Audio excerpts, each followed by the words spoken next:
মই কুসুমদলি পঞ্চায়তত গৈছিলো কুসুমদলি পঞ্চায়তত যাওঁতে মই এজ এ কেণ্ডিডেট মই পুল চেণ্টাৰ মই সোমাব পাৰো মোক কংগ্ৰেছৰ দুজন সদস্য এজন হাৰুণ ৰছিদ আৰু এটা চেণ্টাৰ কিবা আহমেদ বুলি সিহঁতে মোক কোৱেশ্যন কৰিছে মানে মোক হাৰুণ ৰছিদে মোক এটেক কৰিবলৈ আহিছে হাৰুণ ৰছিদ বোলা জনে মোক এটেক কৰিবলৈ আহিছে গতিকে এটেক কৰিবলৈ যেতিয়া আহিছে লগে লগে আমাৰ আছিল পুলিচ আছিলে কাৰণ আগতে হয় কি এনেকে নো এন্ট্ৰি কৰি দিয়ে কংগ্ৰেছৰ মানুহে ৰখিব লৈছে বিপক্ষ দলৰ মানুহক পুলিং চেণ্টাৰত যাব নিদিয়ে নো এন্ট্ৰি থাকে এইবাৰতো নো এন্ট্ৰি নহয় এইবাৰতো পুৰা ফ্ৰী এণ্ড ফেয়াৰ ইলেকশ্যন হোৱাতে মই আগতে কৈছো 2011 2016 আমি জিকিলোহেঁতেন এইবাৰ ফ্ৰী এণ্ড ফেয়াৰ ইলেকশ্যন হৈছে আমাৰ সদস্য সকলোতে যাব পাৰিছে সকলোতে আমাৰ পুলিং এজেণ্ট আছে সকলোতে আমাৰ টেবুল বহিছে গতিকে এইবাৰ খুব শান্তিপূৰ্ণ নিৰ্বাচন হৈছে প্ৰশাসনৰ ওপৰত আমাৰ বিশ্বাস আছে আৰু এইবাৰ আমি বিপুল এজন কিবা মই নামৰ সৈতে কৈছো হাৰুণ ৰছিদ এজন মোক তাৰ সদস্যই কৈছে আৰু এজন কিবা আহমেদ তেওঁ মোক পুলিং চেণ্টাৰ মই যেতিয়া সোমাইছো প্ৰিজাইডিং অফিচাৰৰ সন্মুখতে মোক কোৱেশ্যন কৰিছে এওঁ কেনেকে সোমাব বুলি কৈ মোলৈ চোচা মাৰি আছে মোলৈ চোচা মাৰি আহোঁতে মই হাতখন মানে অলপ হেৰি কৰিব লগা হৈছে আৰক্ষী আছিল এজনকতো ধৰিছে বুলি শুনিছো আন এজনৰ এগেইনষ্টত আমি কৰিছো গতিকে এইবাৰ সেইবোৰ নাখাটিব গব্বৰ সিঙৰ ৰকিবুল হুছেইন ডাঙৰীয়া যিটো গব্বৰ সিঙৰ ৰাজনীতি কৰিছে বুলি কয় তেখেতে কয় মানুহক চৰিয়াব লাগে সাংবাদিকক আক্ৰমণ কৰিব লাগে এইবোৰ আক্ৰমণটো এবাৰ নহব তেওঁ ধৰক সিদিনাখন তেওঁৰ মানুহ আছিল সাংবাদিকজনক আক্ৰমণ কৰিবলৈ ইনষ্টিগেট কৰিলে এনেকুৱা ধৰণৰ ৰাজনীতি হুছেইন ডাঙৰীয়াই কিমান কৰিব মই শুনিছো তেওঁ বোলে কৈছে তেওঁৰ ৰাজনীতিৰ পৰা সন্ন্যাস ল'ব তেওঁ সন্ন্যাস ল'ব নালাগে অসমৰ ৰাইজে তেখেতক সন্ন্যাস দি দিলে দ্বিতীয় কথা আমাৰ কংগ্ৰেছৰ যিগৰাকী প্ৰাৰ্থী তেওঁতো কংগ্ৰেছৰ কেণ্ডিডেট হৈ ইলেকশ্যন নেখেলিলে তেওঁ গোটেই হেৰিটোত আপোনালোকে নিজে দেখিছে তেখেতে ৰকিবুল হুছেইন ডাঙৰীয়াৰ পুত্ৰ হৈ পেলাই ইলেকশ্যন খেলিলে ৰাইজে এইবোৰ বিচাৰ কৰিছে নহয়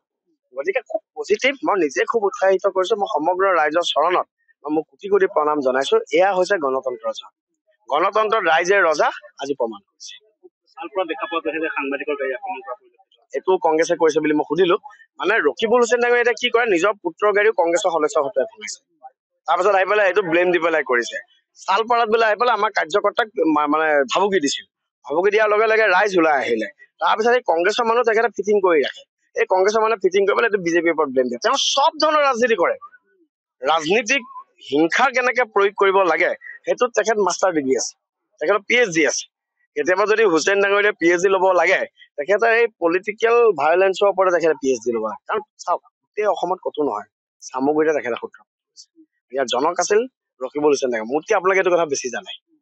ৰাজনীতিত হিংসা কোনে প্ৰয়োগ কৰে বিপুৰঞ্জন শৰ্মাতকে আমাৰ সন্মানীয় সংবাদ মাধ্যমৰ প্ৰতিনিধিয়ে বেছিকে জানে তেখেতৰ ট্ৰেক ৰেকৰ্ড আছে গতিকে এইবোৰ এতিয়া চকু পানী টুকি তেখেতৰ লাভ নাই তেখেতক ৰাইজে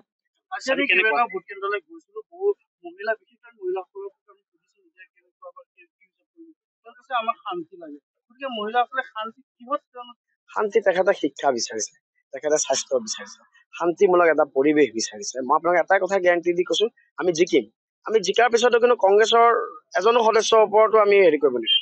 আমি যিদিনাখনৰ পৰা জিকিম সেইদিনাখনৰ পৰা চামগুৰি 1,80,000 মানুহক লৈ পেলাই আমি ৰাজনীতি সকলো আমাৰ কাৰণে সমান তেওঁতো এইটো নহয় সেইকাৰণে ৰাইজে সেইটো বিচাৰিছে কংগ্ৰেছ দলৰ মেক্সিমাম মানুহে আমাক ভোট দিছে আপুনি নিশ্চিন্ত থাকক কংগ্ৰেছ দলৰ মেক্সিমাম মানুহে আমাক ভোট দিছে খুব ভাল মোতকে আপোনালোকে নিজে ঘূৰিছে আপোনালোকে যদি আগতে আপোনালোকে 21ত কভাৰেজ কৰিছে 19ত কভাৰেজ 16ত কভাৰেজ কৰিছে আপোনালোকে নিজে জানো দেখা নাই পৰিৱেশৰ ভিন্ন ৰাইজৰ আশীৰ্বাদ আমাৰ লগত আছে যিকোনো খবৰৰ বাবে যোগাযোগ কৰক 7099017330 অথবা 7099017990 নম্বৰত